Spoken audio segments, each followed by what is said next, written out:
Mike? Almost. Nothing here. Alrighty, welcome to day 4 of the Australian Ultimate Championships. Here for the bronze medal match between Canberra Factory and Greater Western Sydney Blaze.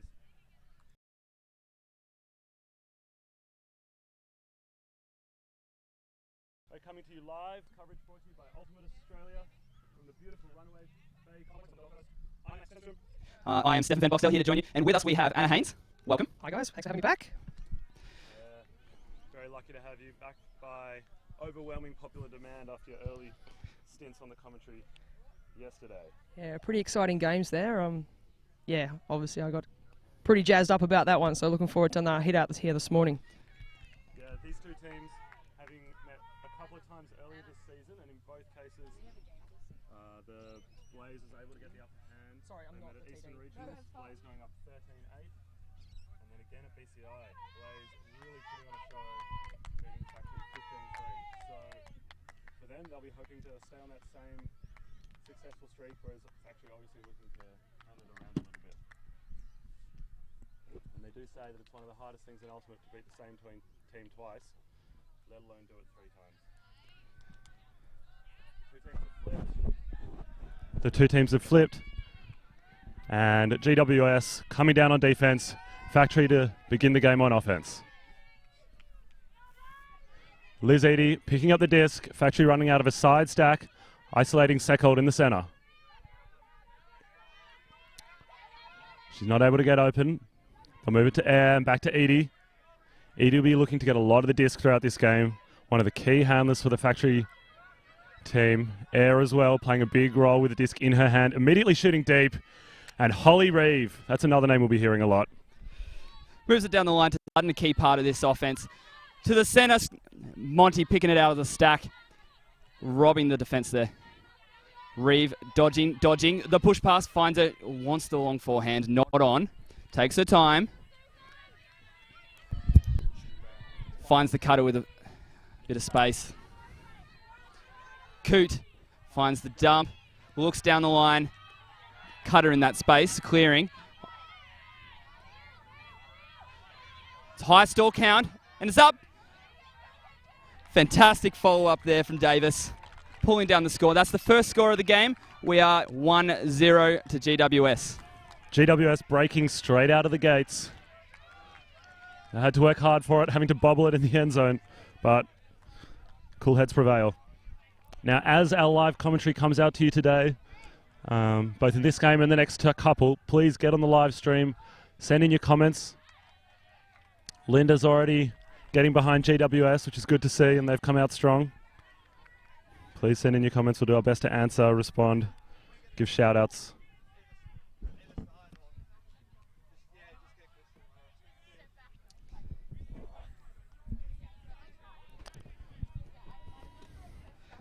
Now, Max Factory, women having a tough semi-final.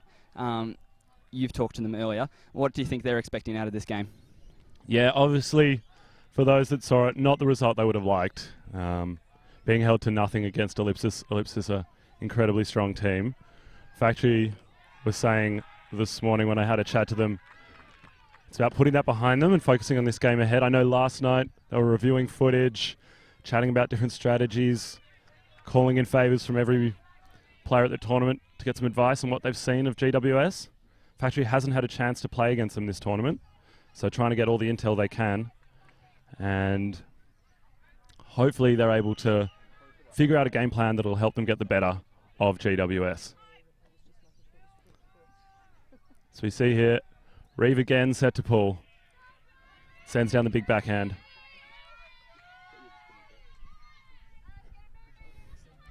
Watson to Malombi, to Dennis. Dennis with the nice lefty backhand out into space. Does Crow keep it in? Right on the line. They're going to have a little bit of a discussion here. We do have game advisors in this game, and they'll be providing clarification on the rules and their perspectives when requested. But their rulings are not binding, and it's up for the players to make the final call. And look, they have a chat about it. sort it out and decide that it is GWS's disc. GWS setting up in a vertical stack. Bodib making the cut down the line.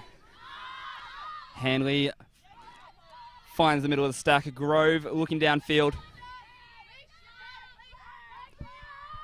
The follow-up high disc. Oh, great defense by Dawson, showing off her athleticism. She's one of the key athletes on this factory line. She's only new to the sport, but brings a lot of physicality to the game, which is nice to see. Watson with the disc now. Shoots for Dawson to the fat side. That's a beautiful throw with great vision. Dawson juggles, but regathers. Hearts in the mouths here. Malombi with a disc. Looking for that inside-out forehand that she's known for. And finds Crow at the back of the end zone. Now, Anna, knowing women's ultimate, who's going to be leading, who's bringing the experience to these lines?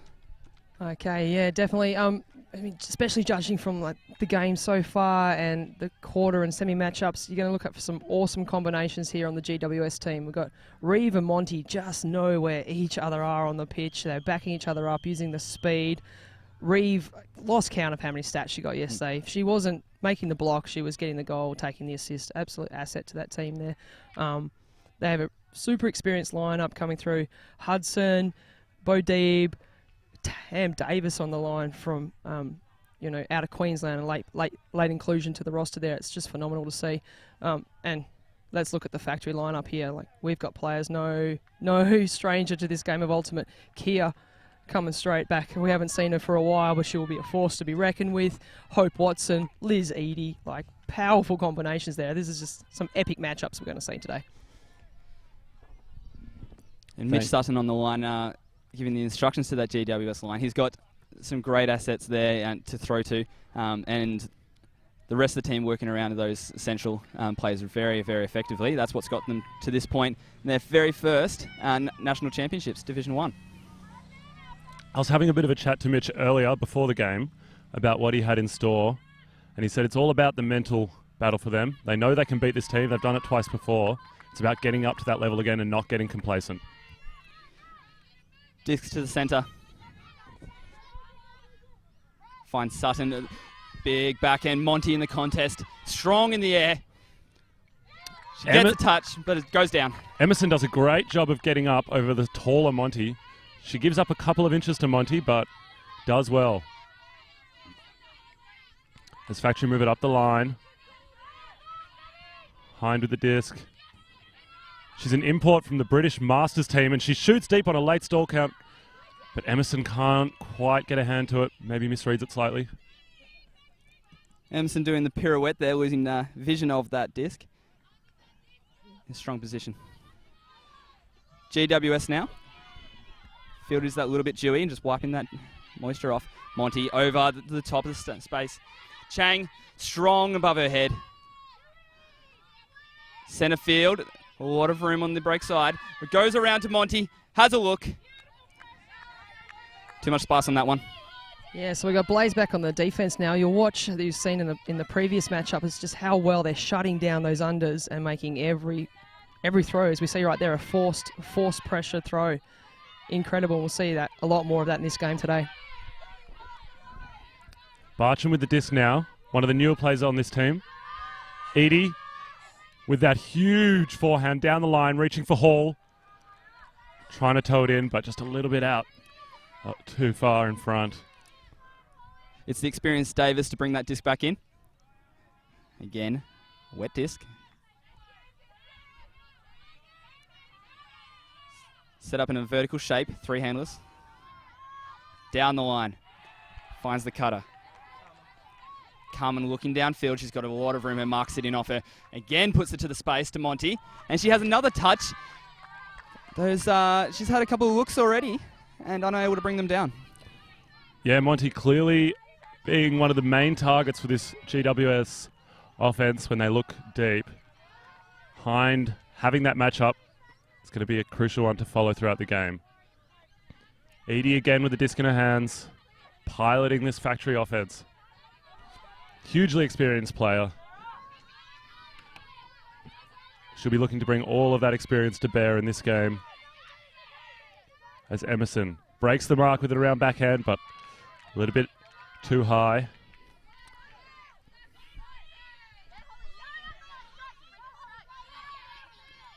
Looks around for the dump. Finds Carmen. Carmen to the center. Finds Davis. Floating across the front of the stack. Dumps that back. Safe hands of Sutton. Up to the space. Defense pulls that down. Liz Eadie, showing her experience, gets a beautiful read on that. Goes up strong and takes the disc down.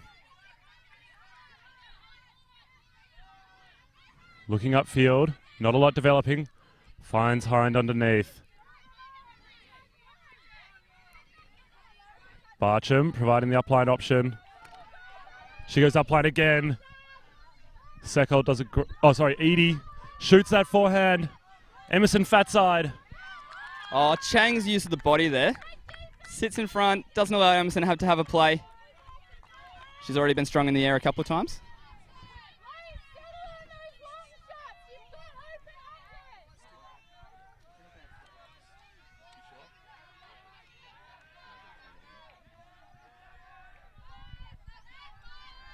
And GWS bringing it back in. Disc in the center. Finds Davis. To the space. Monty milks that in with a second score. Her field awareness, fantastic. And I think that's third time lucky when it comes to shooting deep to Monty. Maybe still figuring out the conditions. Probably worth saying. Almost no breeze to speak of. Very slightly coming towards the camera. It's probably the stillest conditions we've had all week here on the Gold Coast. So expect to see plenty of those long shots going up throughout this game.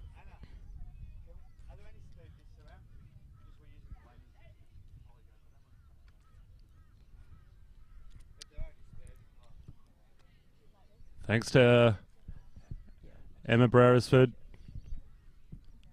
and Braden Chang for getting involved on the comments. You're absolutely right, Braden. Anna provides some really useful insights. We'll be looking to get her wisdom involved as much as possible. Anna's a busy woman now sorting out a couple of things for the tournament. She'll be welcomed back very soon. It's Holly Reeve with the disc. She's going to be pulling in. She's landed absolute beauties this tournament. What a float in her pulls. Puts her defence in the best position possible.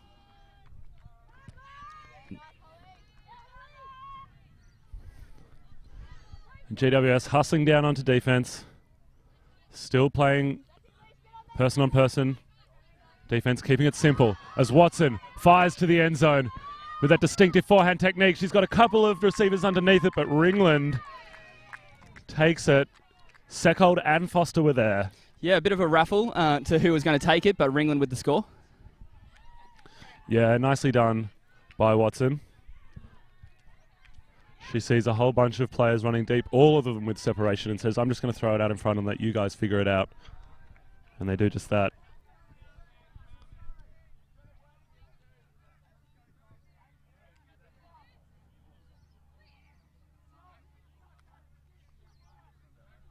Now we see the two different line call setups. We've got the 7 wandering on for GWS, the full squad there for Factory.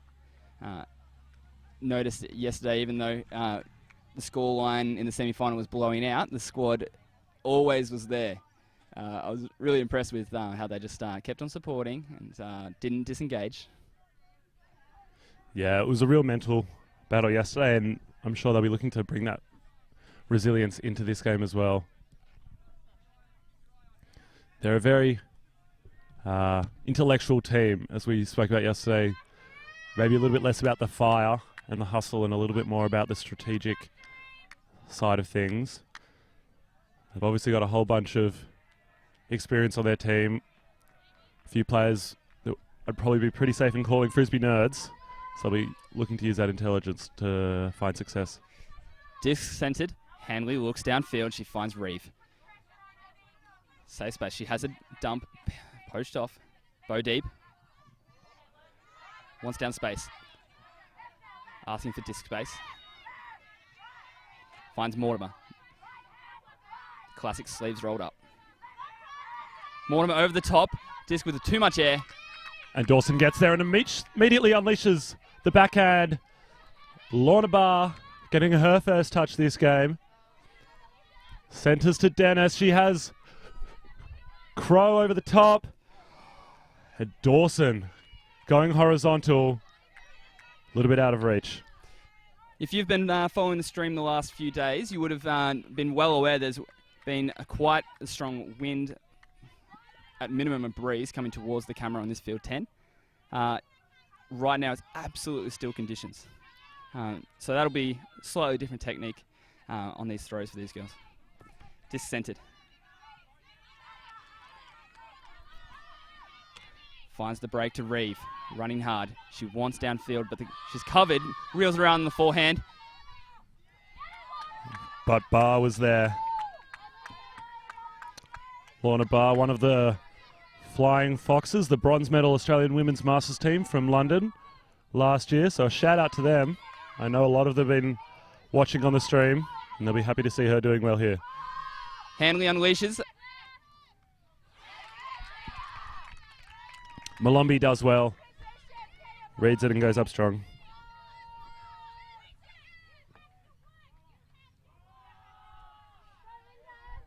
Malombi will walk the disc back up to the front of the end zone. Factory working out of a side stack. Crow immediately hustling deep. Dennis with the disc. Gets it back again. Back to Grange. Grange with a high release back and out in front of Dennis. It's a nice throw. Especially for a youngster. This is Grange's first year on the team. Working it out this sideline. Looks like we may have a pick upfield. That pick, I believe 2 or 3 throws previously. The discussion will be whether they're affected play. Hey, Lena. Oh. Is that Bridget with the disc? Yes. Okay. Bridget Brown. And then who's 27? Kat Hine? Yes. Beautiful, thank you. Max, this GWS defence working very hard, sitting under their opponents, making sure there's no easy unders. Yeah, look, they're not making it easy for Factory. And Factory really having to work, often having to take a second or a third or a fourth option. So you see there, Dennis not able to get open, but they find Dawson. Back to Brown, another one of those English exports.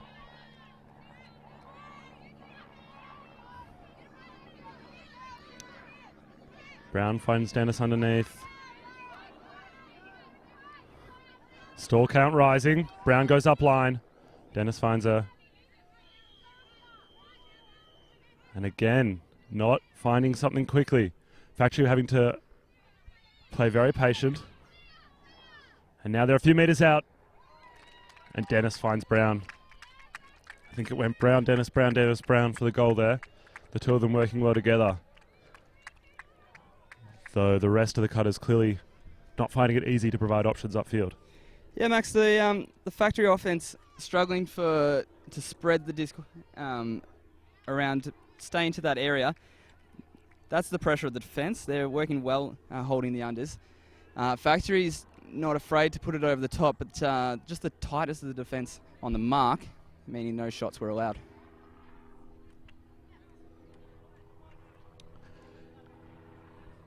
I couldn't agree more. And thanks to those people coming in on the stream now. Shout out to all of those getting involved. Emma Beresford from a Canberra local saying Kia is a beast, referring to Malombi, of course. And I think if Factory are to get up this game, she'll definitely have to live up to that title. Shout out to Pete Hempel as well, Mad Dog. Also a bit of a legend of Australian Ultimate. He's getting behind the Flying Foxes.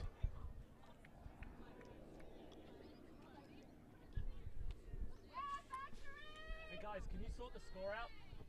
Look at the YouTube comments. The score's wrong. No, 3-2.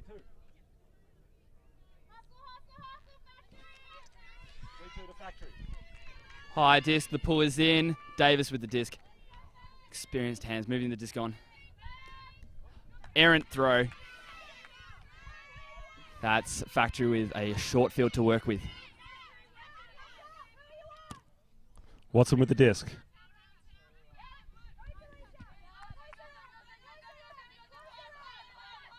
Barcham. Nice give go to Edie, and Edie unleashes. He's got Lena Hall. And that's an absolutely beautiful throw.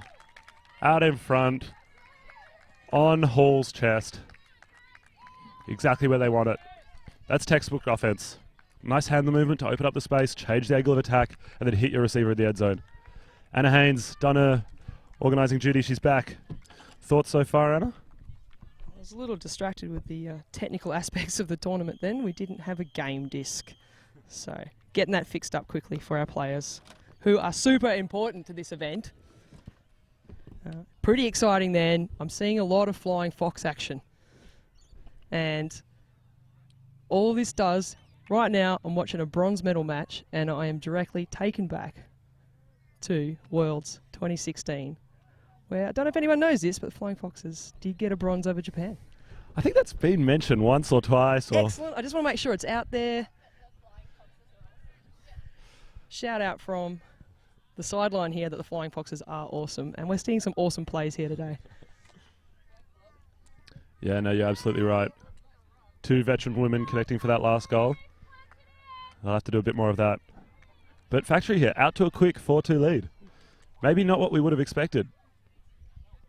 But if any history is anything to go by, GWS don't mind a comeback.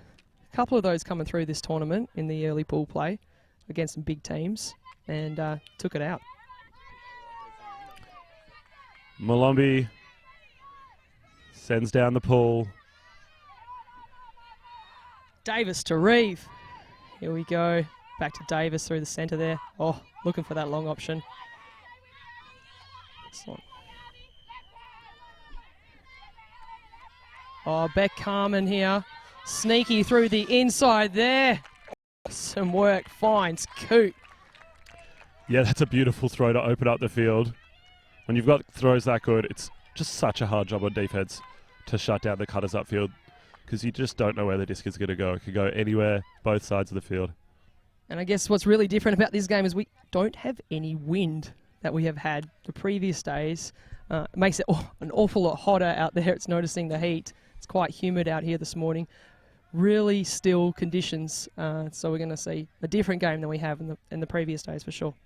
Yeah, we've already seen a number of those long shots that maybe people would have kept in the holster if that wind was still blowing around, but you're absolutely right. Almost dead still at the moment. And so far teams have been pretty willing to put the long shot. Which is great because both teams have some super fast receivers, and I guess it's probably been a bit of a tease the last couple of days not being able to tap into that asset. And now it's been like, great, let's get some scores on the board. Let's see some highlights. Yeah, no better time for it than in the bronze medal match, I think. Shout out to Kaz Palmer tuning in from Bristol in the UK. She's sending a big shout out to Bridget Brown and Kat Hind, her ex-teammates, over from the other side of the world. We have Holly Reeve now from GWS with the pool.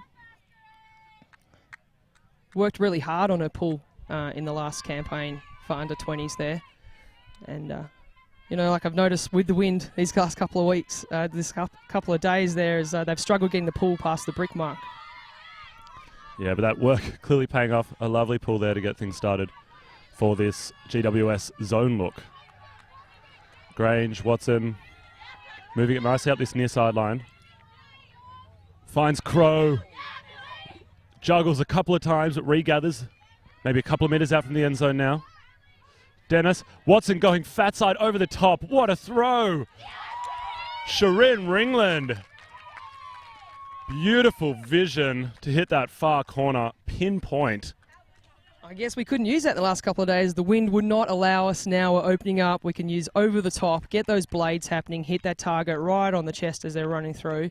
You're going to have to cover a lot more space today, GWS Blaze. Yeah, you're absolutely right. For the last couple of days, the wind has been coming directly from the corner of the end zone that disc was caught in. That throw into the wind would have been nigh on impossible, but no wind. And Hope Watson, the veteran, recognises that and says, I've got this throw, and finds her intended target. Look at that. Yeah, we've just noticed the last couple of days you could not use the back corner at all. It would just push right out the back there with no control. And now we've just opened up and we can use that whole end zone. And we've got Factory up 5-3.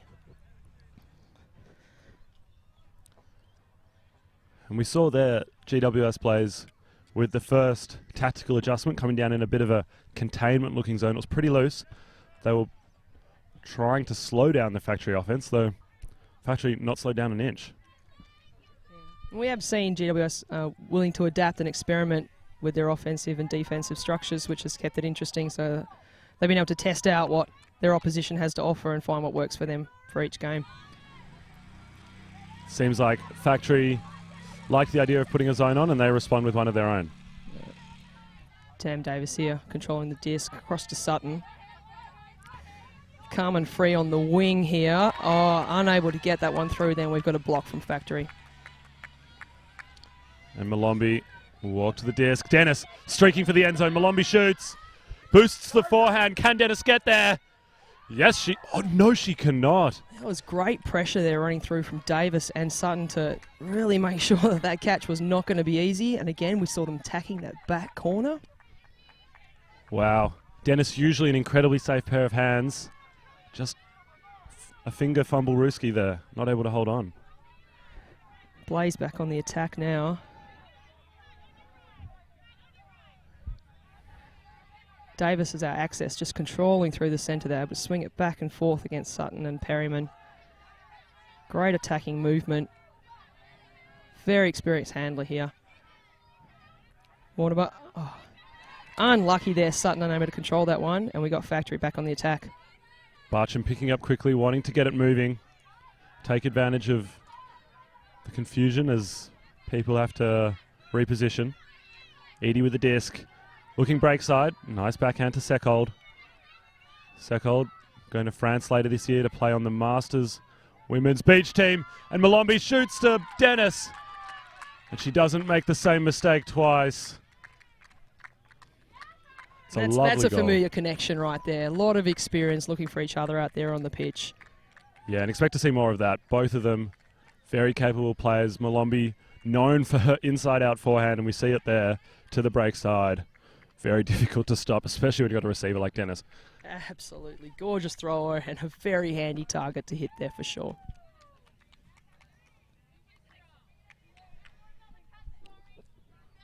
Got the whole Blaze group here regrouping as they walk back to the line now. Yeah, it looks like a timeout has been called.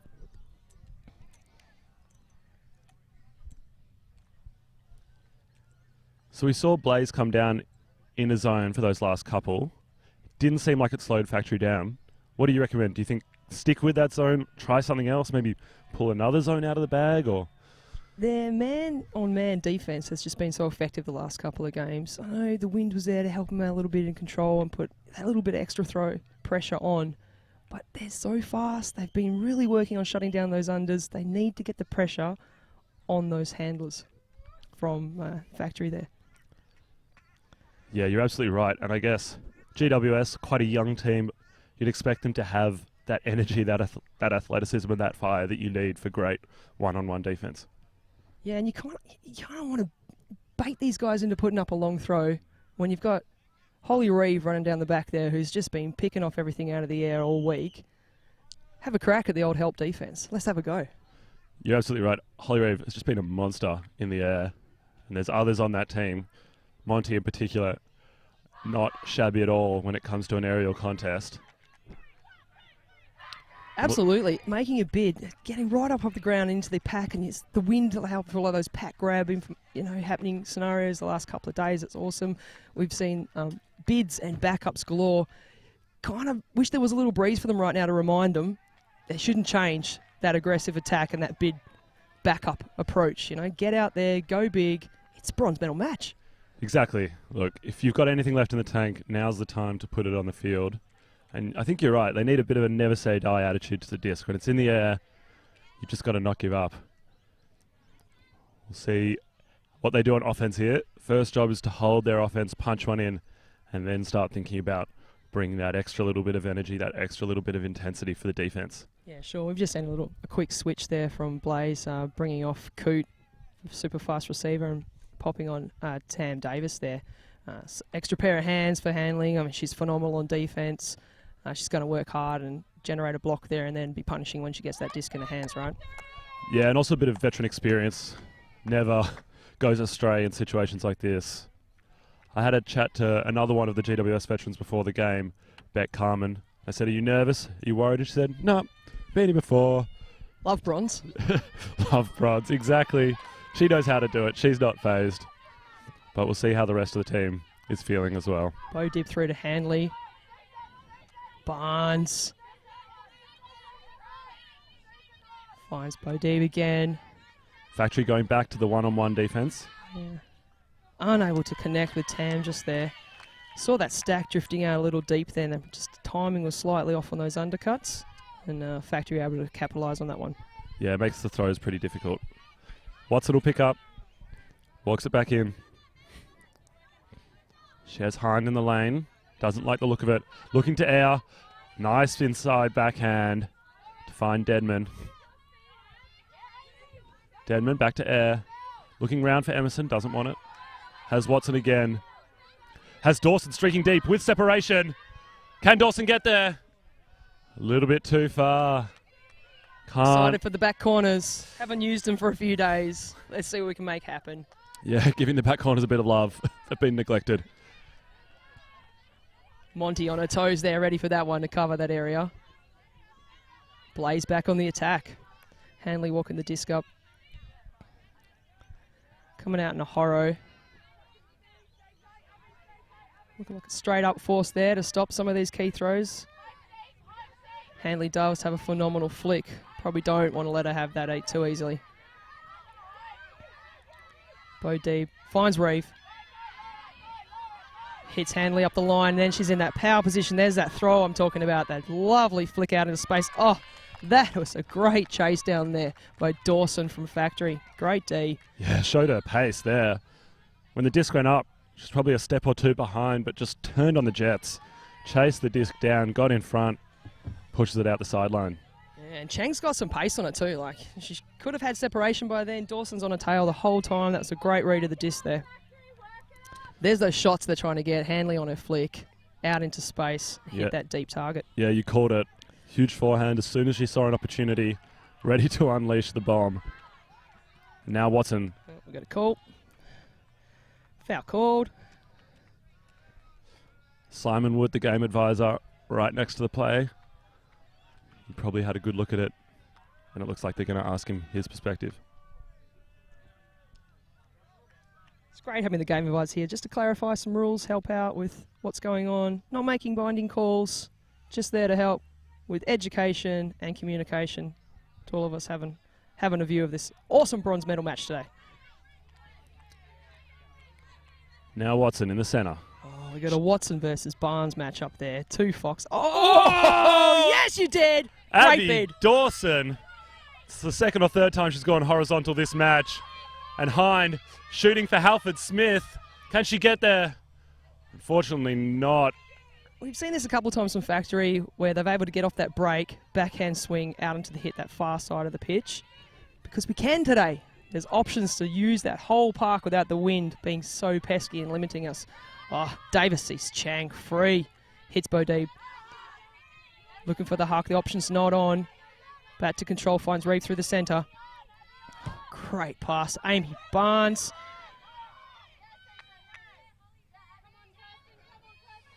Tam Davis through the middle. Here we go. Oh, beautiful inside flick. Finds Hanley.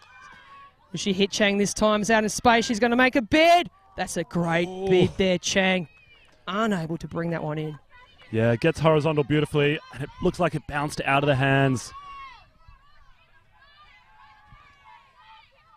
Kat Hind picks up. Back to air in the centre. Wollongong import. She's recently moved to Canberra for work, and Factory happy to have her. Bringing a lot of throwing prowess. Emerson with the disc. Hind in the centre, shooting long for Halford Smith. Is she going to be second time lucky? And again, a little bit too far. And It's tempting to get these hucks off now, isn't it? We haven't had a couple of days to be able to practice them the way we want them. Have to readjust. yeah, and it's great to see Halford Smith willing to get her jersey dirty on that one, though. Always nice to see. Hanley to Davis. Finds Reeve out in the wing. Wow, that is fantastic. Way to keep that in, Reeve. Yeah, showing experience and awareness beyond Just her over years. the top and picked off by Watson. Watson finds a nice backhand to Hind. Sees Emerson on the doorstep now. Doesn't have much upfield. Goes back to Hind, showing nice composure and patience that we've come to expect from Factory. To Watson. Finds air. Beautiful forehand through the gap between Boudib and Reeve. Finds Hind in the end zone. How's that for vision? That's fantastic little shot there. Factory's looking a little too open right now. The last couple of games that I've seen GWS play, they did not let the unders come forth, get in and get that disc so easily. There seemed to be quite a bit of a scramble on that changeover after the last shot didn't come off from Reeve. And we're just on the back foot a little bit. Factory able to settle, compose. You saw that just sneak it in. Absolute beautiful vision straight through the guts there.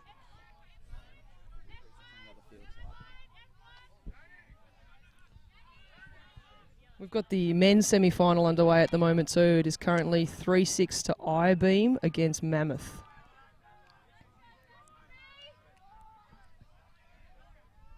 We'll try and bring you updates from that game throughout this coverage, brought to you by Ultimate Australia from the Runaway Bay Complex here on the Gold Coast. We've got Factory coming very hard and fast out of the gates. They've run up to a 7-3 lead, and they're now on the doorstep of taking half.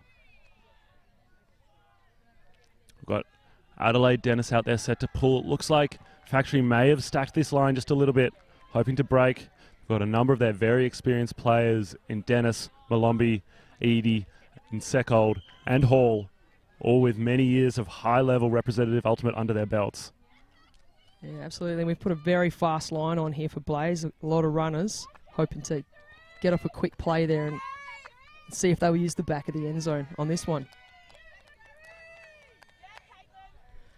Sutton will collect.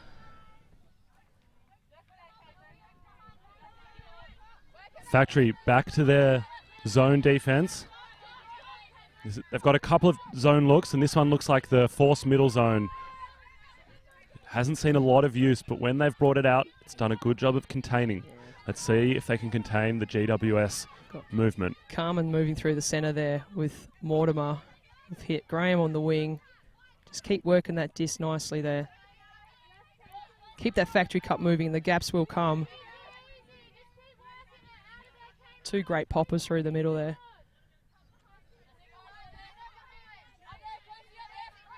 This zone really, it really does slow down Blazers' attacking motion here. We'll be looking to have to turn a little bit of patience here. They've got to get this goal to stay in this game. So far, they're showing that patience, but also having to throw a lot of passes, which is what Factory want. Carmen. Back to Sutton.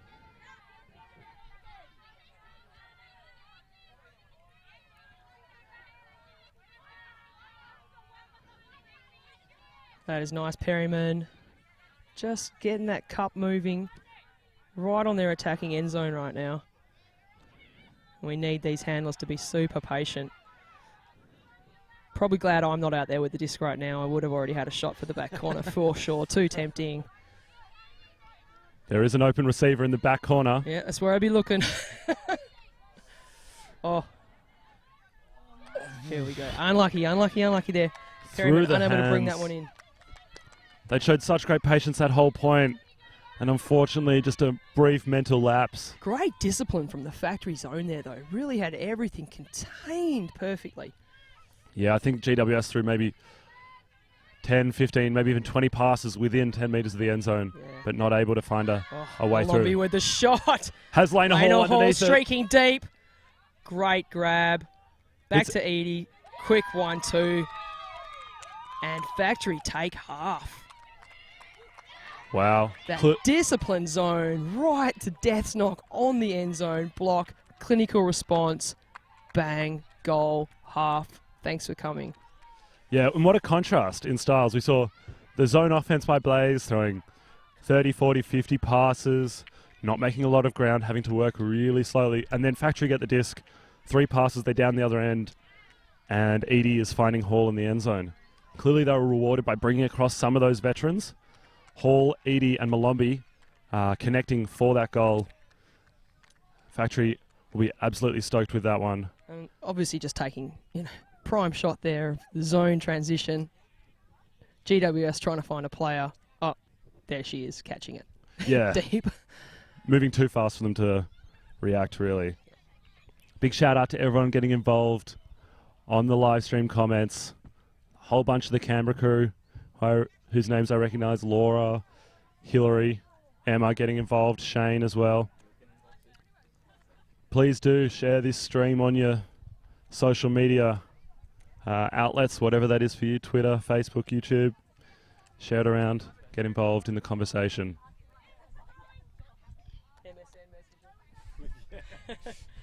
We see Coach Sutton here just pulling across the leadership team to have a little debrief about how we're going to go out and attack this second half, what we can change, what needs to happen, what we need to tighten up on. See the rest of the group just getting back out there to have a throw, get their head back in the game. Do you think they'll make major adjustments or just say, let's try and lift the intensity? Definitely need to lift the intensity. Like, it's not what we saw the last couple of days. Although it's been a long week, they've had 3, 4 universe point games, everything just going to the wire, using up every ounce of mental toughness, physical fitness that they've got. And the conditions are so different today. And Factory just peaking at the right time. I know it wasn't an ideal semi against Ellipsis, but there's no way they would come back here today and would want that same response. So for them, they've come in, a heartbreaking loss, and it's just they've got something to show today. Yeah, that probably is right. That gave them a little chip on the shoulder, something to prove after yesterday's disappointing semi-final. They've come out absolutely firing. We'll take a quick break and hopefully come back and maybe interview a couple of the players and leadership from both teams. Stay tuned. Sunscreen in my eye, it's killing me. Oh, really? Like you kept scratching, I was like, Yeah. oh, man. I'm not trying to look and stuff. Can't actually see what's going on with you. Someone's got the disc. Oh, man.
That's a tough situation to be in, because obviously you want them on with the disc. That's right.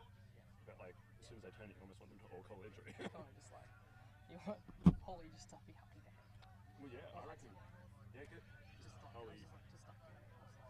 Throw into Monty, throw into Carmen. Because she's got it down the back. Oh, dude. She's such a beast. Like, oh my god, she's like what, 19, 18, 17? That's ridiculous. It's like under 24s. Like, under 24's like, yeah. 20s as well. I've got 11 girls with 24. That's the whole point. That's ridiculous. It's just like outrageous. And they're going to Good work, guys. worlds. Thanks, Phil. You too. Man.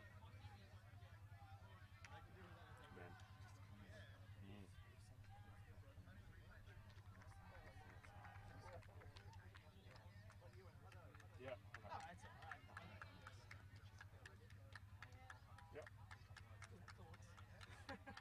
Yeah, I think it's been good. I think we've been bouncing back and forth nicely.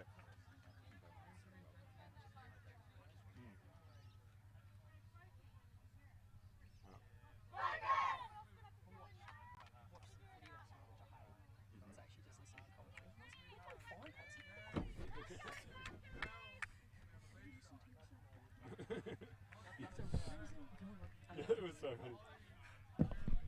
All right, and welcome back for the second half here at the Australian Ultimate Championships on the Gold Coast. This is the Ultimate Australia coverage coming to you live. I'm Max Stenstrom. I'm joined by Anna Haynes.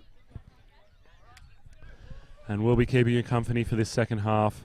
Factory coming out incredibly strong in that first half. Blaze with a lot of work to do, Anna.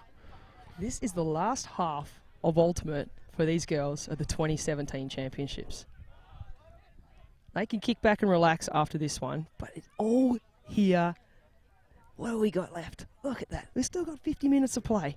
There is plenty of time for GWS to find their rhythm, make the adaptation, get back in this game.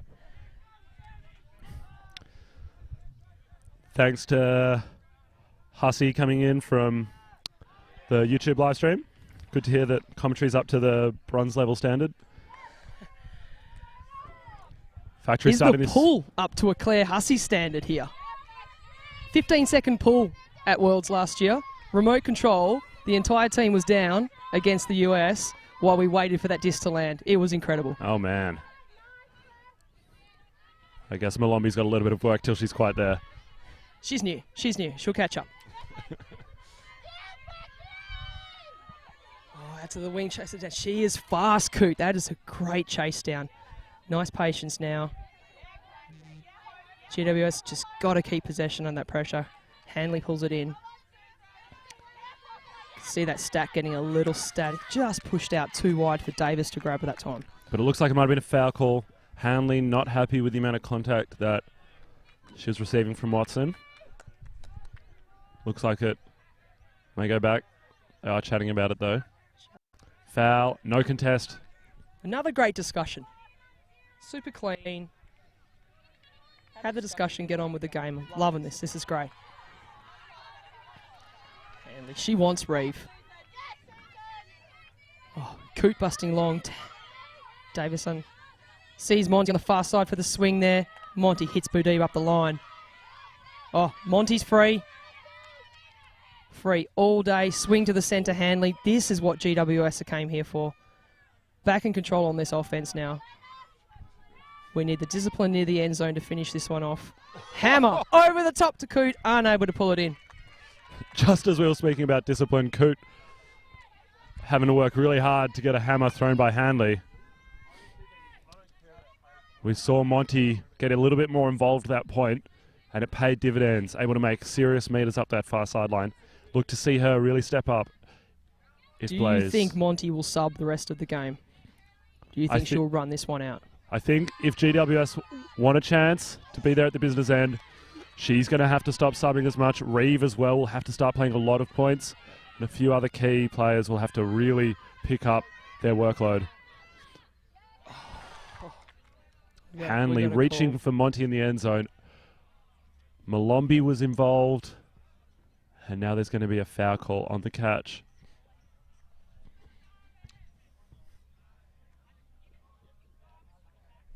Both very experienced players, both having international veteran status.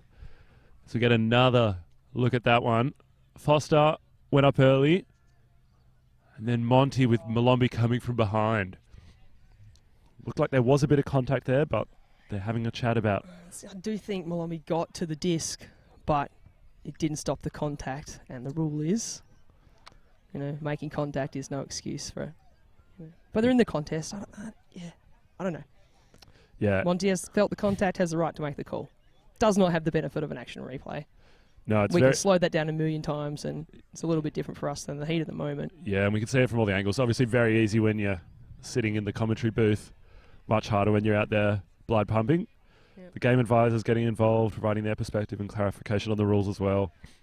There was contact. She's made the call. They're going to have a bit more of a chat. Carmen getting involved, Foster getting involved. Looks like we may come into a resolution. Looks like a contested foul. The disc will come back to Hanley. And she'll have another chance.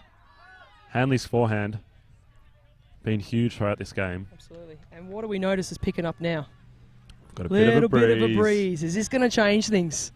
Are GWS more comfortable in the wind? And it's going to be the turning point right here. Very possibly. They do have a lot of strong throwers. The breeze coming right to left. Still pretty light, but we'll see if it continues to pick up throughout the second half. So the breeze right to left and towards the camera. Players just figuring out where they were when the throw went up. Handley marked by Watson. See how much pressure she can put on the throw. Davis in the centre here, being poached off. Nice open pass here to the centre, which you assume she's going to take, but we could get an undercut that's a little bit more inviting.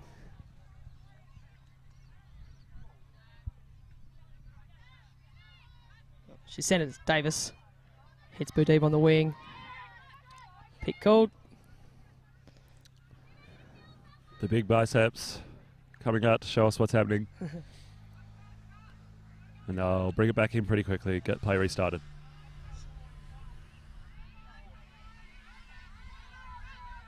Factory just shutting down some of those quick first options there. Carmen able to give the undercut on that time. Back to Hanley. Hits Davis.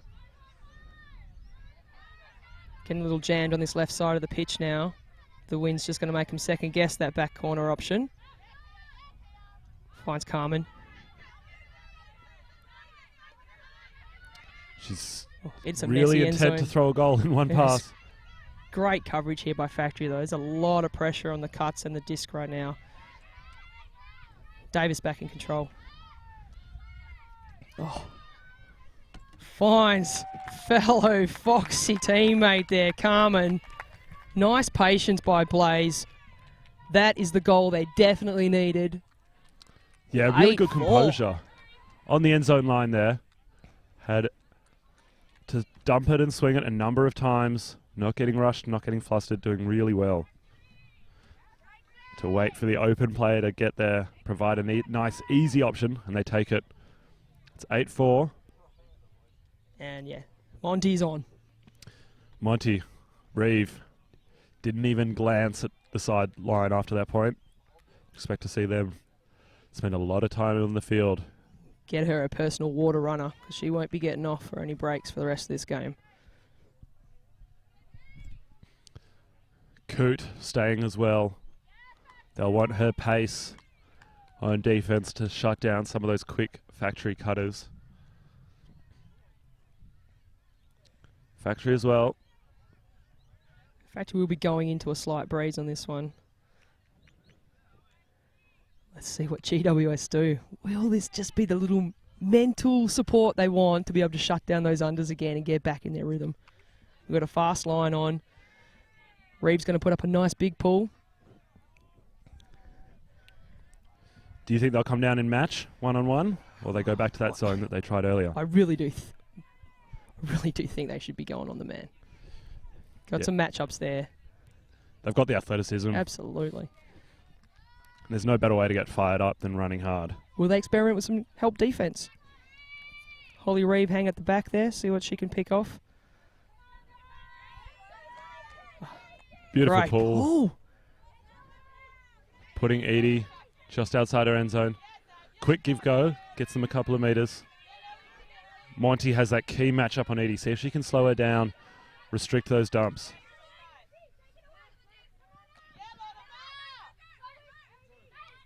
Bar with the disc to Dennis. Dennis fakes. What a great matchup, Reeve versus Dennis right here. Oh, no doubt. That's one to watch. That's an awesome challenge for Reeve. Edie. Blaze forcing forehand.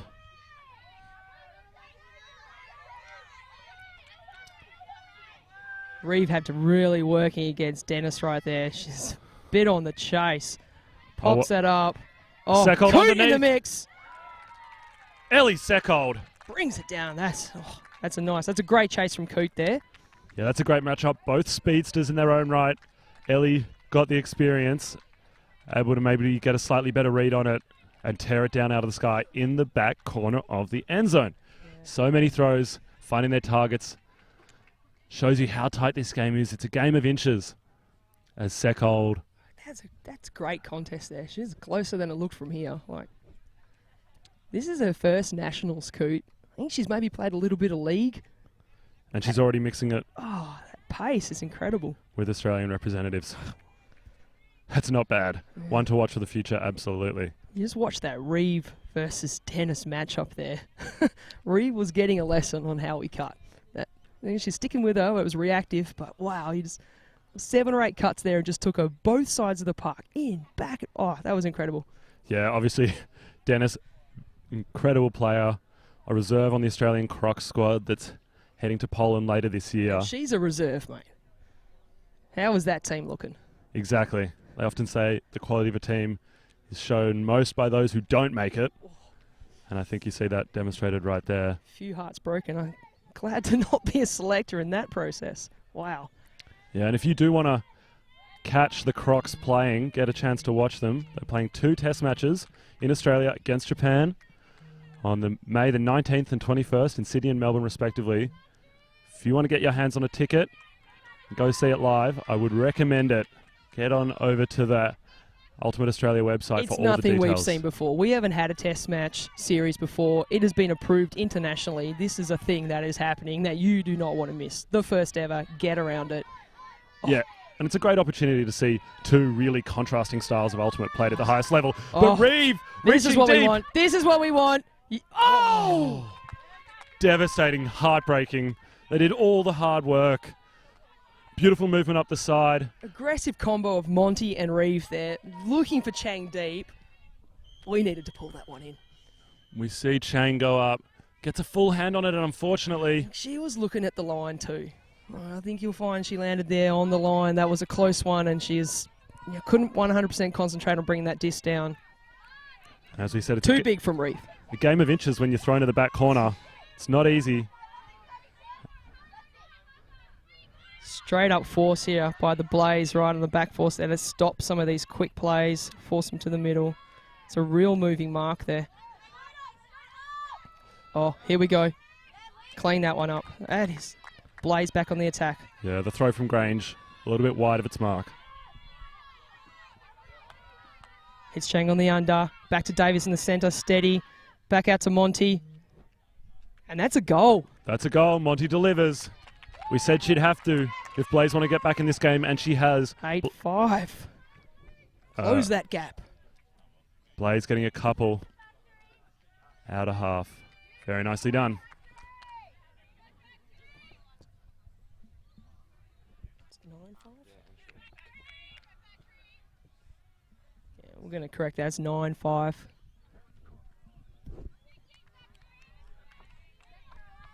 Hey, Mike, can we fix the score? 9-5.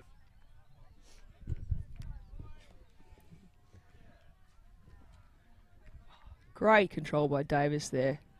Finds Monty. Did not need the back corner. Allowed to use the front corner as well. Yep, nice to see them mixing it up.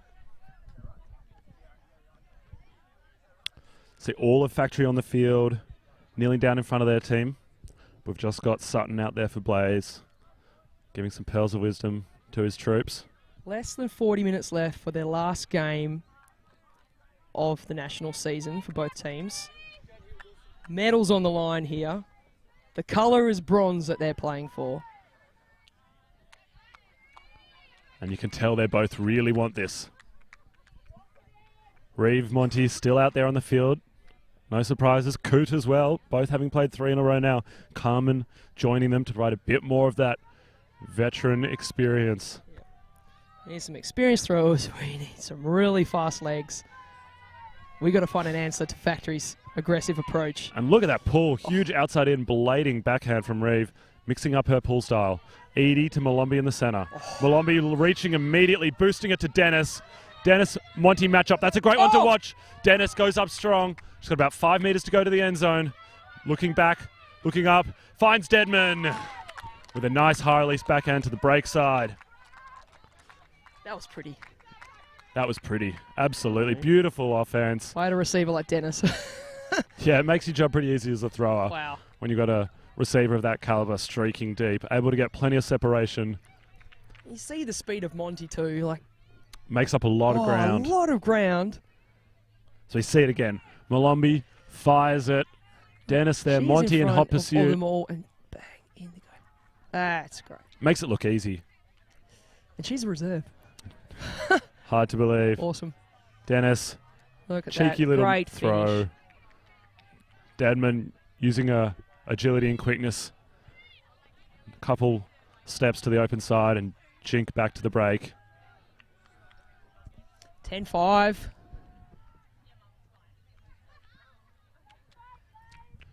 Blaze have a big task on their hands.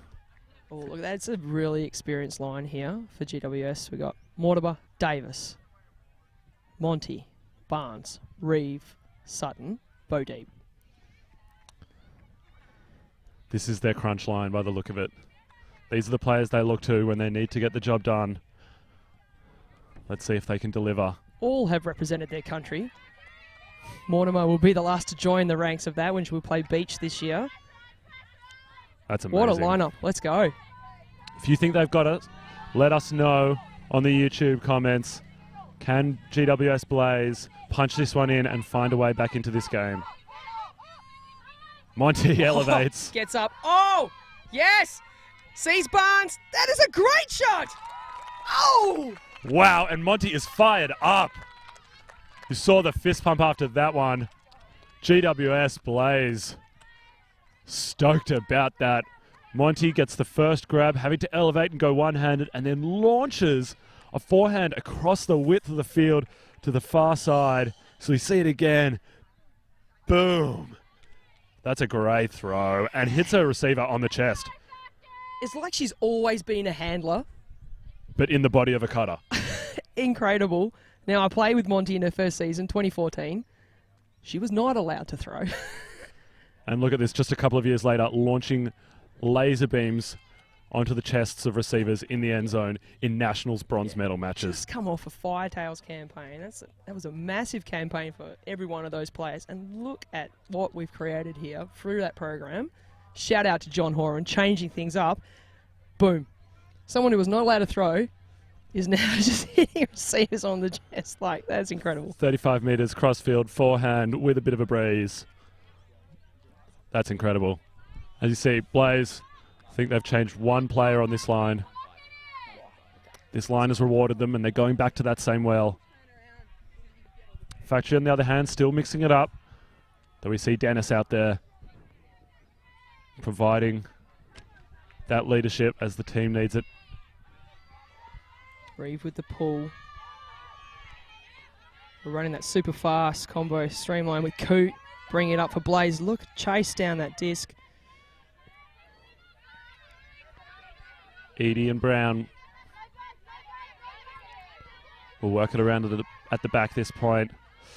Oh, Reaching for Hall, but Reeve does a good job of getting involved, getting a hand to it, though they're going to have a chat about the contact.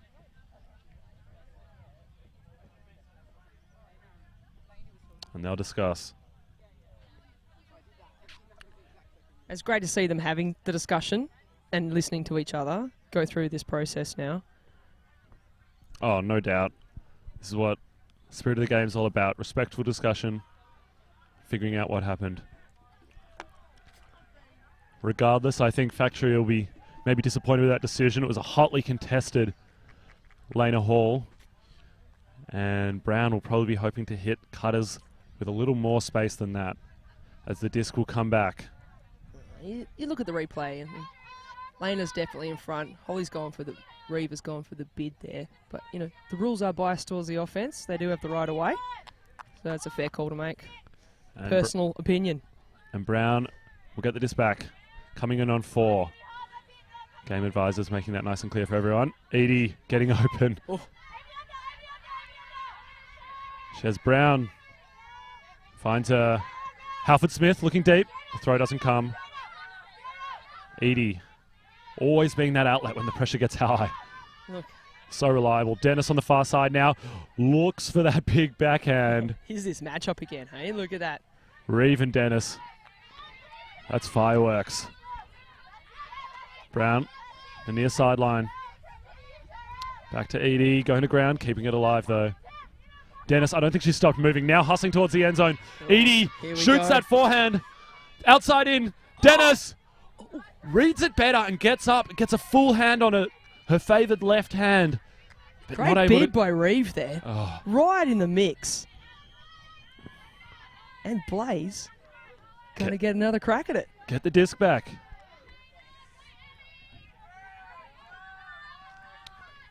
Looking to go on a bit of a run. 10-6. We still got time on this. Let's go. Carmen in the centre. Goes far side to Reeve. Reeve obviously very powerful thrower. Comes underneath. It's Davis through the centre. Reeve again. He's got options. Oh, Monty wide open. Finds Barnes. Heaps of space there. Oh, looks to attack. That is a great shot. Go, Coot, go! Oh, that's... Oh. Wow. That was a great shot from Barnes. Yeah. She had space. There was no one on her. She had the options. Oh.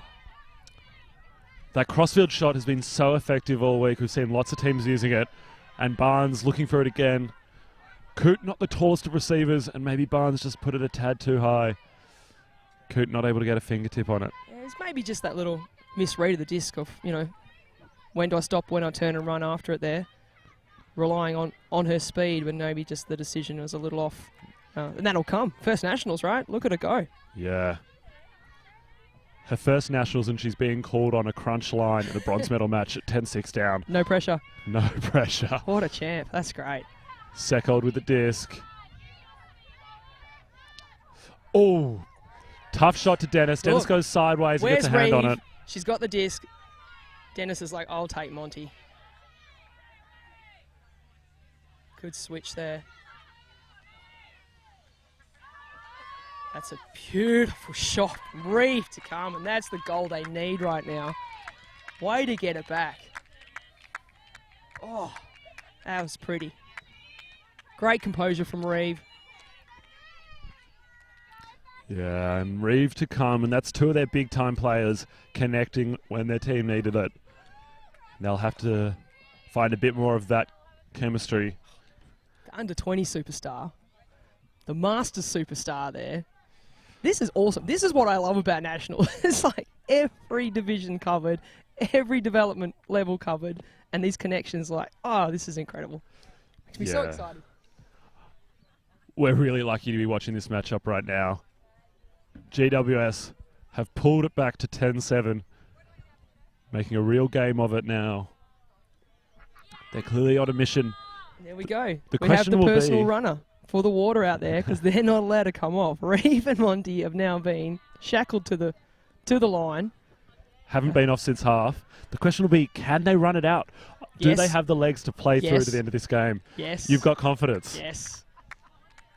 I guess it's time to see. I'll be disappointed if you've got if they weren't asked to stay on for the whole half. This is what I want. This is great. Oh, no complaints coming from the commentary booth. If you think they've got the legs, let us know on the YouTube comments. Can GWS play this game out? Will Reeve and Monty take a sub? Or will they live and die by the sword all the way to the very end? Reeves set to pull again. She's been doing most of the pulling duties for GWS.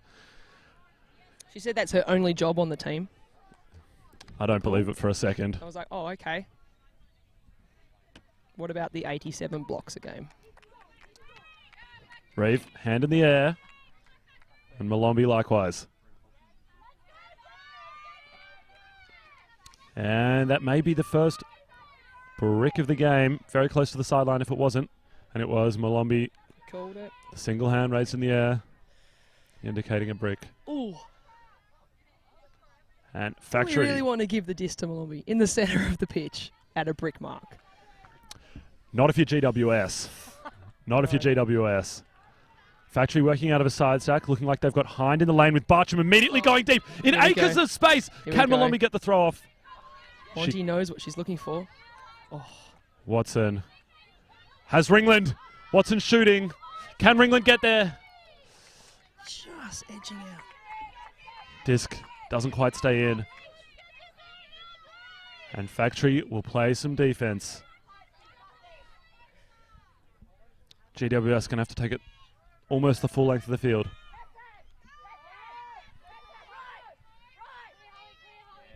It's Sutton the centre. Oh, finds the gaps. Just drifting wide. Want to use the width. Just a little too tempting there.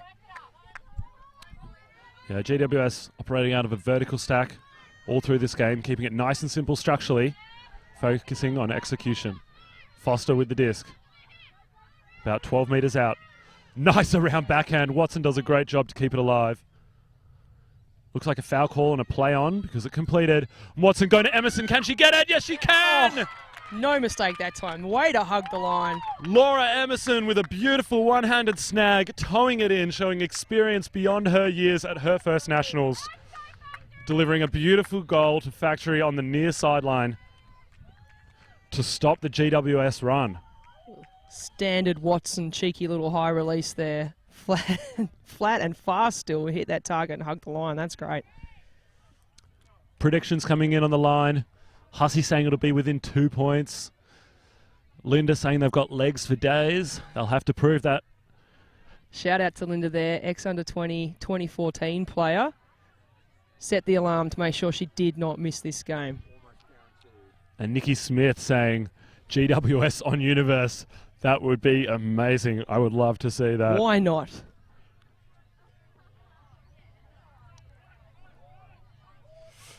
The comments lighting up for that catch by Laura Emerson, and rightfully so.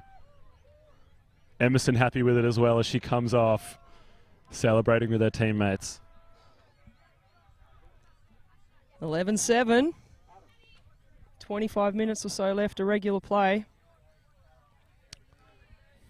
And as John Horan says on the comments, rookie's getting it done. John Horan, obviously a serious Frisbee mind.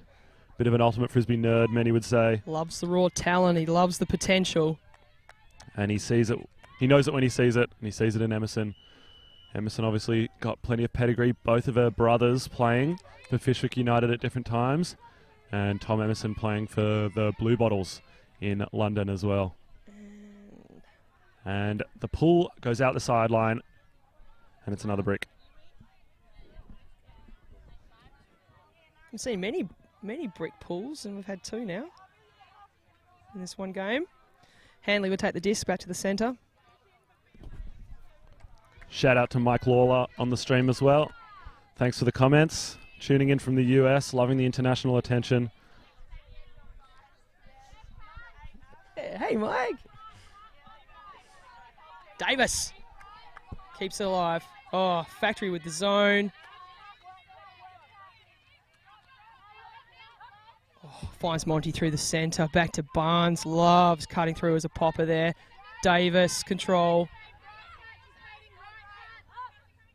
Great pick up by Monty there. Nice and close. Sneaks it through. Finds Garmin. That is just technically beautiful. Straight through the zone there. Love it. Monty to Carmen. The two big-time players stepping up again. How could you not love coaching when you could just watch teams just beautifully execute? Mitch must be just so proud right now. Sutton just going, yep, what I taught him. First nationals ever, guys. I'm in a bronze medal coaching match. What an epic start to his coaching career. Yeah, big shout out to him as well. Ex-under-20s player, played in Ireland in 2012 in Dublin on Thunder. Interesting mix-up there by Factory, choosing to go the zone. Didn't really seem to have the desired effect. GWS going through it like a hot knife through butter. Factory will have to find something different if they want to stop this GWS offense and stop Monty, stop Carmen, and stop Reeve from tearing it up.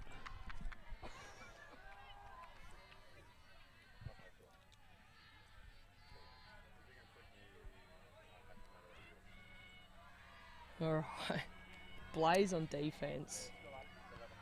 This wind has dropped off again. There's just like nothing. Sun's behind the clouds there, making it a little bit cooler for us sitting out here in the element. We're at 11-8. Bronze medals. Let's go. It's within 3. This is game on. Factory may have felt comfortable early in the game, but not anymore. GWS on a bit of a hot streak at the moment. The momentum definitely with them. Another great pull by Reeve. Look at that. Chasing it down. They'll stick with the man-on-man matchup here. She's got Grange. And the throw, not able to be pulled in. Arm and through. A short field turnover for GWS. Go deep. Hits Davis. Carmen free through the middle there.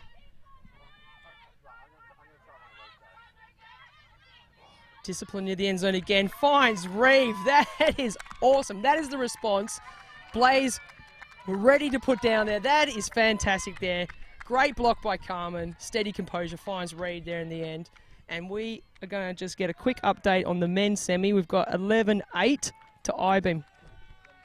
11-6 to I-beam. Okay, they're starting to run away with it over there. And it looks like we've got a timeout call here in the women's bronze medal match. You know what? I just haven't seen that Factory has a response to Monty, Carmen, and Reeve. They've connected. Those 3 have connected for the last 3 points on the trot for GWS. What can Factory do? How can Factory shut down those 3 players? Because I think if they don't, GWS may have a little bit more to say about the result. Factory going to do the same. They're going to keep some of their big players out there. Like, they're still going through their rotations. They've got some responses to those girls. Have they got the legs to come out and respond to the challenge being thrown out? Yeah, I think it's got to be players like Dennis that step up now. Malombi as well. Going to have to take a key matchup if they want to stop this GWS momentum. For those looking for regular updates, I-beam have got a live stream happening on their Facebook page.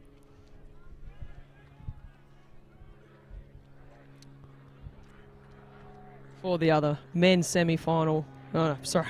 Bronze. It's bronze day over there.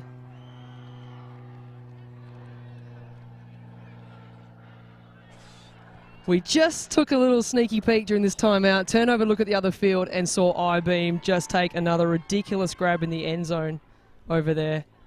Wow. Yeah. For those that know the I-beam team, Tim Booth just wound the clock back about 15 years and snagged a goal in front of one of Mammoth's super fast young athletes. Never been that fast, let alone a master's age. That's incredible.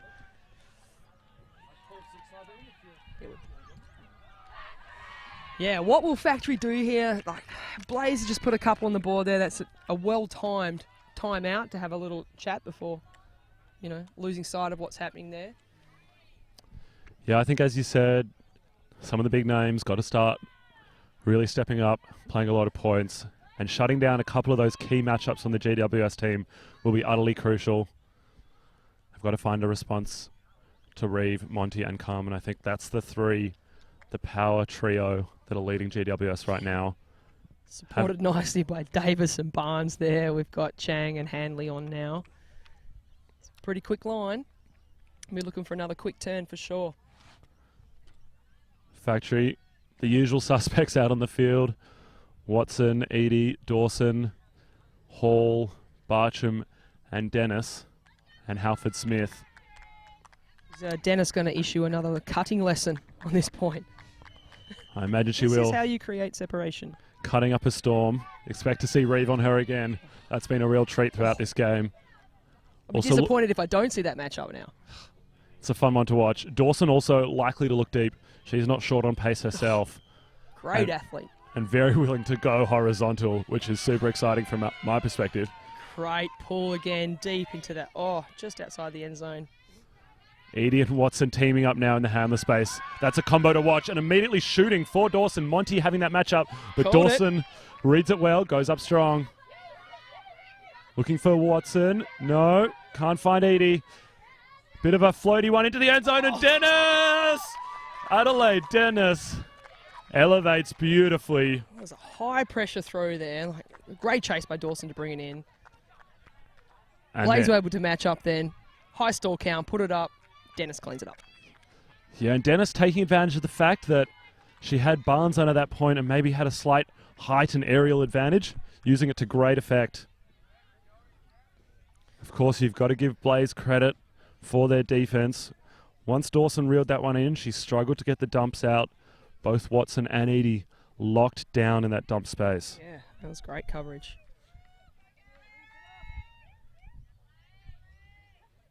Well timed by Dennis too. Like, she kept right out of the mix then. She probably thought, like we're thinking, might go for a run. Actually, no, I got Dawson there, so I'll just chill back for a second. I'll go clean that up for her. That's great. Yep, I'll take the stats. And we look at this factory line, and it looks like a completely fresh 7, which is great to see. Factory not taking my advice. They're saying we trust our entire roster. Any one of us can get it done at any given moment. We have full faith in each other. And they're going to go play some ferocious defense, I'm sure. Fair enough. 9-12. 9-12. It's working. They're clearly doing something right when you're in the lead and 3 points away from a bronze medal at the Australian Ultimate Championships. It's Blazer has to change here, not Factory. Trusting that, getting it done. Molombi set to pull. We'll see whether they go back to that zone that they've used a couple of times throughout this game. Yeah. Great pull. Hanley Davis finds Barnes on the wing. Looks like they've gone back to match. Monty through the middle there, looking for Reeve. Who's gone? We got Coot. Being covered by Molombi there, though. Just slightly out of position there for Blaze. There was some... Stack was quite deep. Coot cleans it up. Back to Sutton.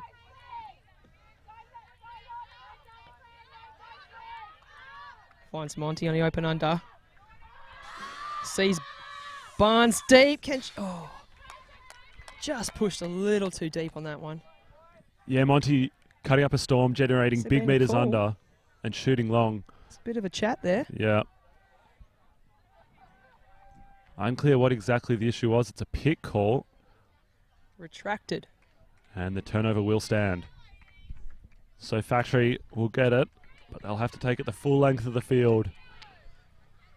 And I'm sure Blaze will be fighting hard to get it back. We've got Reeve on Grange, isolated out in the lane.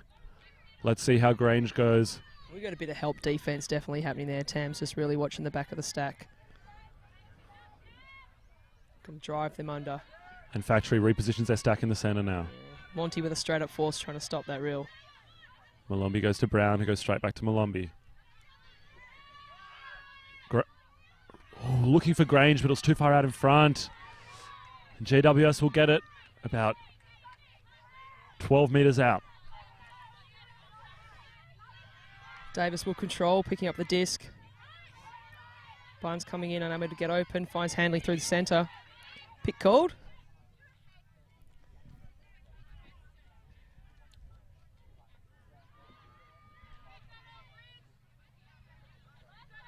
Picks are going to happen when you've got 10 people trying to help in the same situation.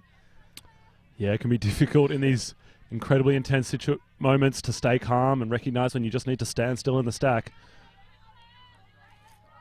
Oh, Hanley, cheeky, Wow. over the top, finds Monty. Oh, And it's we've gonna got come another straight call. back. There's a pick. That was a beautiful inside-out forehand. Handley got a killer flick on her, taking full advantage of it there, but it'll come back. Let's see if she looks to it again or goes elsewhere.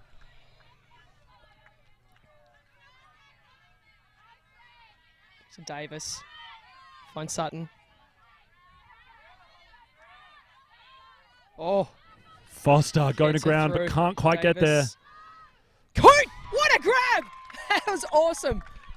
Factory right on his shoulder. Takes first Nationals. First Nationals taking one-handed grabs at the front corner of the end zone with a defender breathing down her neck. Carolee Coote stepping up big time. Where has she been hiding? As we see it again. Great movement to that sideline, and then Carolee Coote, the throw probably a little higher than Blaze would have liked, but Carolee Coote up to the challenge. Way to bring that in. That was And Emerson was hot on her tail, but Coote too good that time. a trust from Davis, though. That was her target. No one else was getting the disc then. That was beautiful. 12-10. It's within 2, Anna. Oh, loving it. Getting shivers here in the commentary booth. 13 minutes left, regular time. Couple more long 100 points. minutes of fun to get a beautiful bronze medal. Oh man, this one could be going all the way to time cap.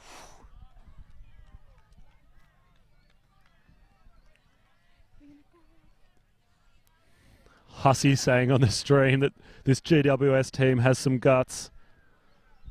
They're definitely showing it. I think they have got complete value for money this tournament. They're taking these games right to the end. Loving it. As predicted, Reeve, Carmen and Monty still on the field.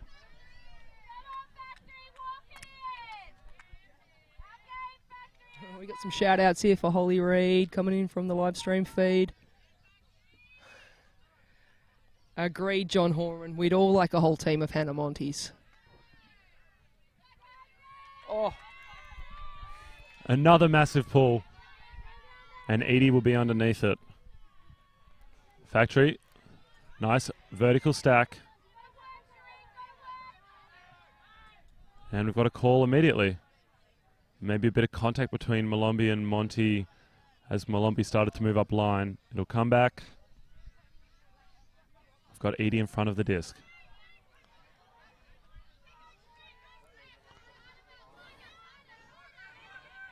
Looks like Blaze going with a bit of a straight up force early in the punt, trying to restrict some of those hucks that Factory's been enjoying and taking full advantage of.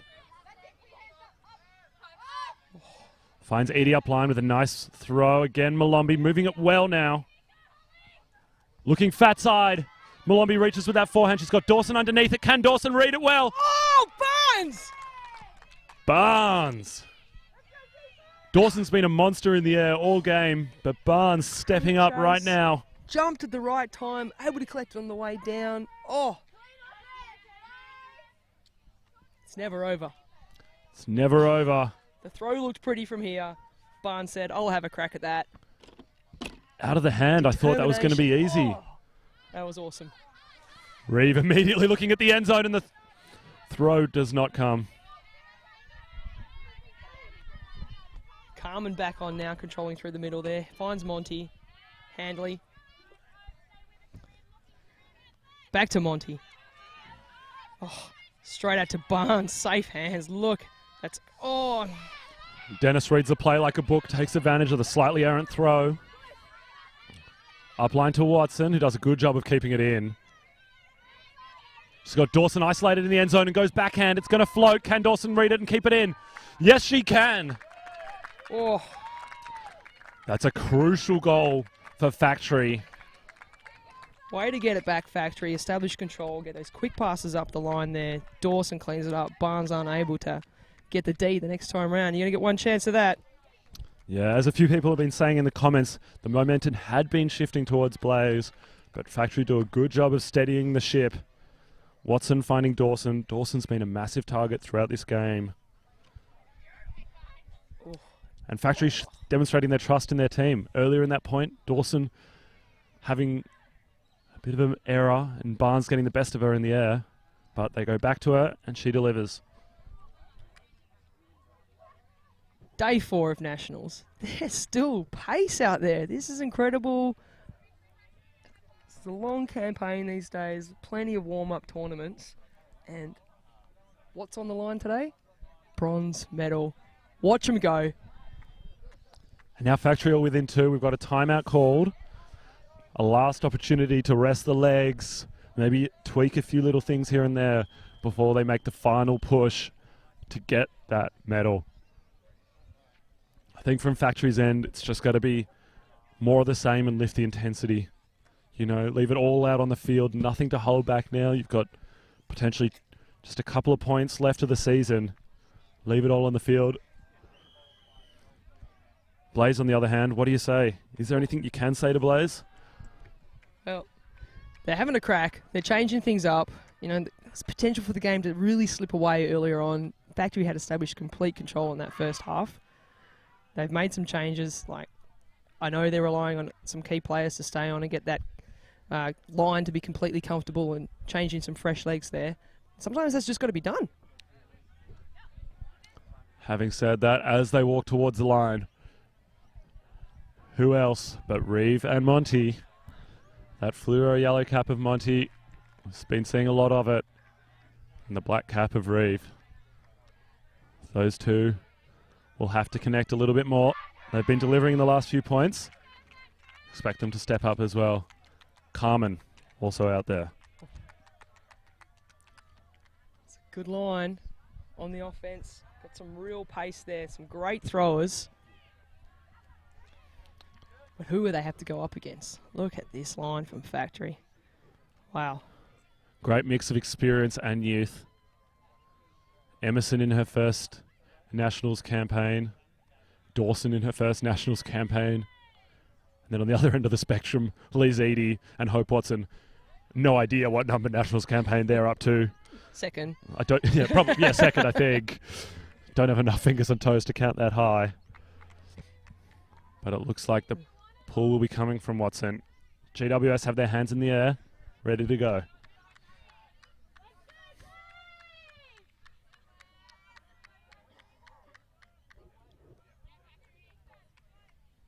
Watson with the pull.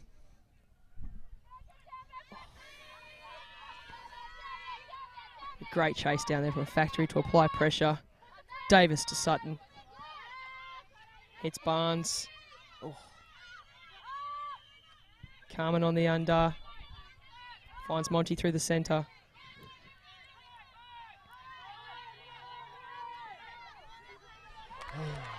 Davis unable to hold on to.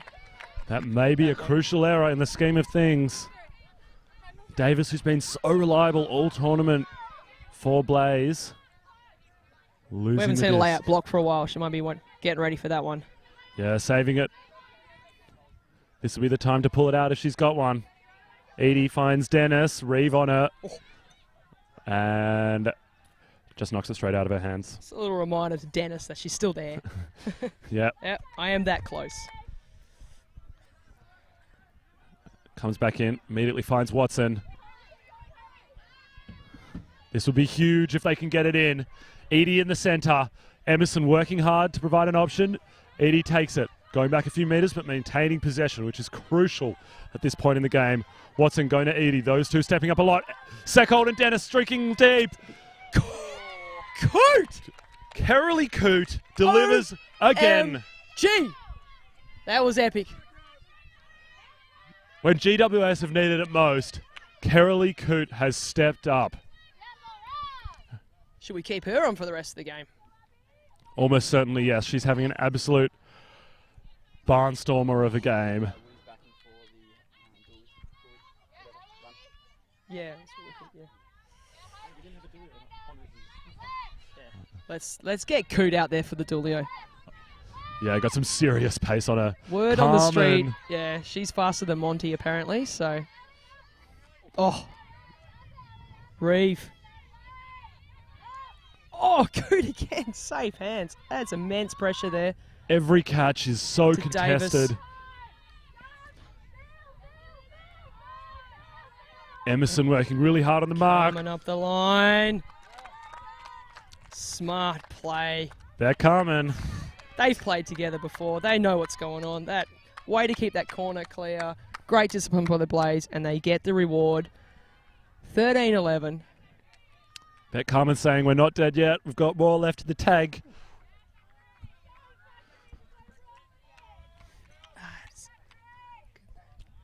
Carmen in, cleans it up. Awesome. And I think that's what Carmen provides. A little bit of calm. Make everything look super easy no matter how intense and how high stakes the moment is. 14-8 in the men's bronze over here in I-Beam's favour. Wow, I-Beam on the doorstep. Coming back after Mammoth started 3-0 up. I-Beam now on the doorstep of their first medal since 2010. It's been a long time between drinks for them. And they took it all home with only 13 players, I believe, in 2010 over Colony. But here on the women's side of the draw in the bronze medal match, it's much closer than that. Factory 13, GWS Blaze 11. Look Factory at these comments on coming in, offense. Max. There's heaps of people watching. We've got a shout out to Alan Shackles over in Perth. It's early over there. Thanks for tuning in. And great decision. We've been treated to an epic matchup, one for the ages. Air in the center with the disc. Looking to Lorna Barr. Oh! Davis in hot pursuit. Every pass, every catch, so hotly contested. The defense are working so hard. Barr, high stall count situation, gets it to Crow. Crow, another rookie with incredible athletic ability. Dawson to Hind. Hind looking upfield. Desmond's there, working hard to get the disc out. Finds her. To Malombi off the front of the stack. Malombi to Dennis. Holly Reeve! Holly Reeve! I know her! Oh my, that's been a matchup we've been following all game long. We've been saying Dennis has been getting the better of it. But right now, at the death, Holly Reeve steps up massively. Gets the one-handed block. Anna Haynes, I can confirm, has goosebumps. Wow. And Holly immediately gets the disc back, saying, I'm going to have to do a lot of work, not just get the D. And Monty shoots deep! And we're going to get a call on the throw. Turnover. We're good. They're sorted. Wow. Wow. It's high stakes, high adrenaline here on the Gold Coast. All of the sideline on their feet, pacing up and down. You can sense the tension in the air as Air picks up the disc. GWS, going to shut down those quick couple of passes. We do not want any power plays here right now. We've got to stay in control and get the block in this one if they've got any chance of staying in this game right now. We've got a call upfield. It looks like Davis is down, clutching an ankle perhaps, We don't a want knee. that. Quick self-check. She's going to take a sub. Yeah, look, we never like to see injuries. Limping off, maybe an ankle. Looks like she'll be replaced by Danny Sutton, number 42. Factory not taking the opportunity to sub, having faith in the players on the field. They're fired up. There goes the full-time siren. Which means we'll finish this point, add one to the highest score, and play to that. If Factory score here, it's game to 15. If GWS Blaze score here, it's game to 14. Deadman with the disc, and everything to play for. Deadman, a product of the ANU Ultimate Club. Air go to Dennis Reeve, right on her. Barely giving her an inch. Malombi going back to Air. Finds Barr for the big swing, changing the angle. Deadman very open. Malombi. Got to stay tight on this. You cannot lose concentration now. Malombi finds Barr again. Barr stepping up when her team needs it. But unfortunately Sailing shoots wide. that one out the side. Oh, it looks like there might have been a bit of contact on the throw. They're going to have a chat. It is high drama here on the Gold Coast. Great pressure being applied. here by GWS. Like, sticking right into it, like realising they're dropping off a little bit close up, putting every bit of pressure there on the disc. We got a turnover. The throw will stand and the disc in the hands of GWS once more.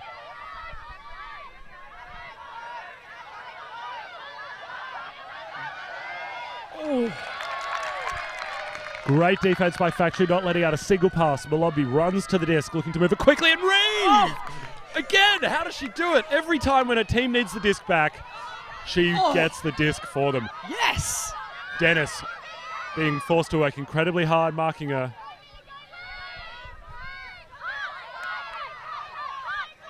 Finds Coots through the middle.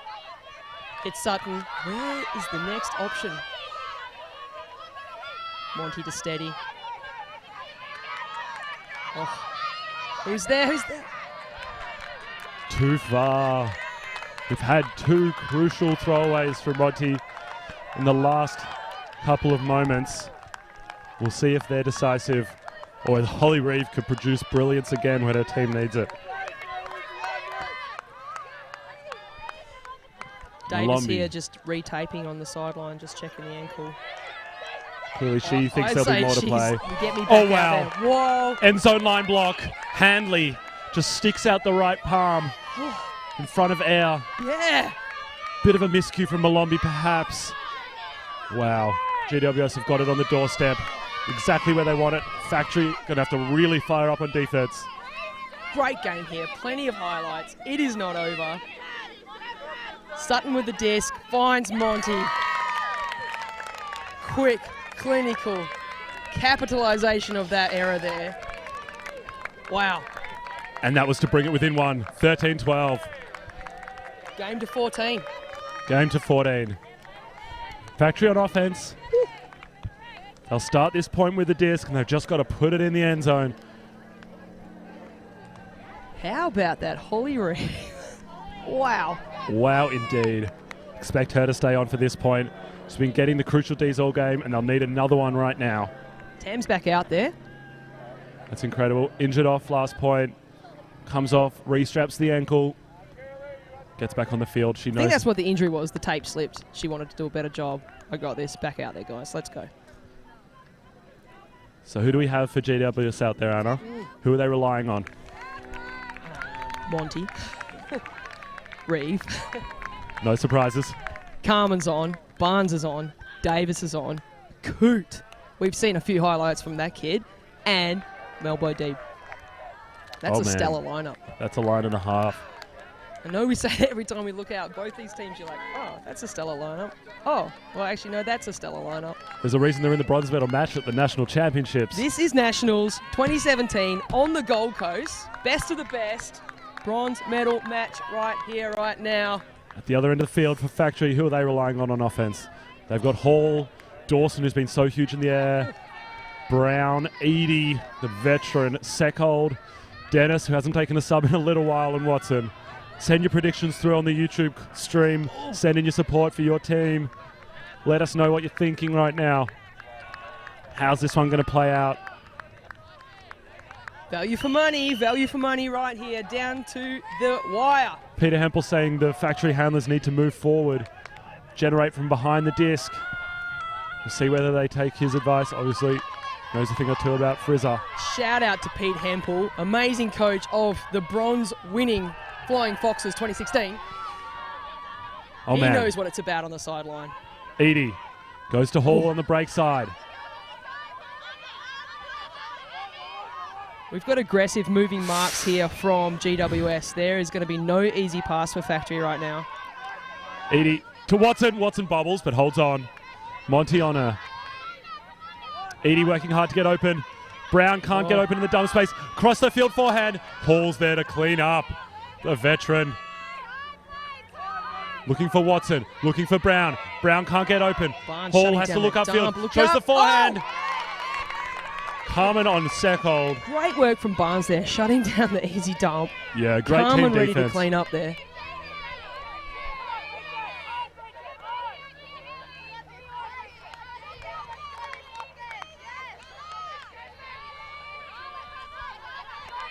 GWS with the disc.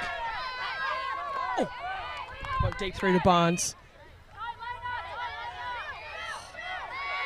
We do want it in the best point match. Like, oh, the forehand's turning over. It's Oh. going to blade into the ground.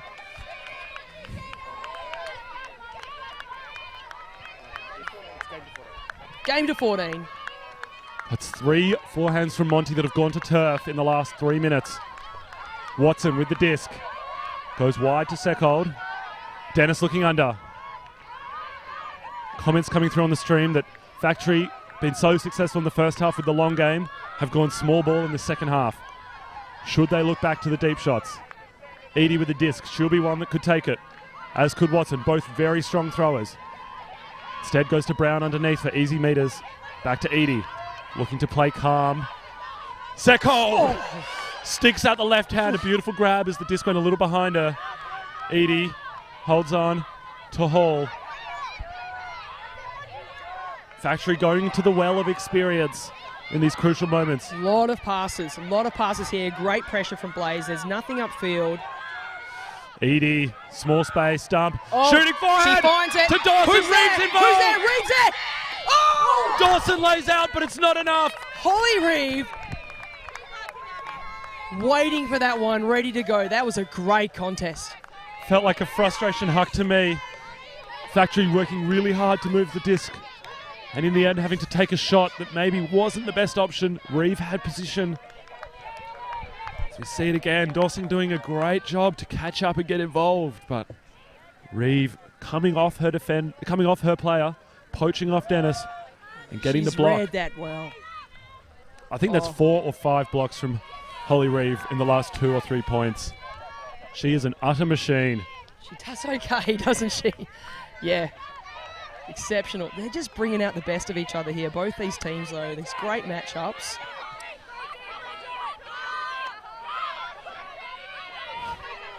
We've got Watson on Monty downfield. Reeve back to Barnes. Hits boot deep. Oh, And the throw goes wide. Factory 8 metres out from the end zone. This could be it. A short field turnover. Look to them to isolate a player in space in front of the disc. Give them time to work. Take advantage of the incredibly strong throws that Liz Edie has. the matchup on this disc right now. Edie against Davis. And it's Dawson that they're looking for. She cuts. Oh. Throw goes up. And that's the game. That's the bronze medal match. Abby Dawson. Liz Edie finds her in the front corner. Clinical finish there. Wow. What a game, Max. Holy moly, Anna. We were treated to an epic. Factory from Canberra getting out to an early first half lead, looking really dominant. And then GWS Blaze turned it on. Done all tournament. It's their first nationals together as a club. What an amazing result. 4th. First time nationals coach Mitch Sutton out there bringing these girls together. What a display of incredible athleticism by both teams here. Right down to the wire. Goosebumps are going to last a while for me. That was incredible. Yeah, that was Value for money. an utter treat to watch. GWS going on a huge run in the second half to bring that back within 1 at the end. Factory just able to hold on and squeak out the win 14-12. See on your screens there, like the crowds are starting to draw in here and just watch for those dying moments that they finish their playoff games and drift over to the medal matches. What a great display there. Yep. I'm out. That's great. Yeah, that was incredible. That was the bronze medal match on the women's side. On the men's, I-Beam taking the bronze medal here at the Australian Ultimate Championships on the Gold Coast at the beautiful Runaway Bay Complex. Stay tuned for the medal matches that are coming up soon. The gold medal match. I've been Max Stenstrom. It's been Anna Hayes on the mic with me in the commentary booth. Signing out.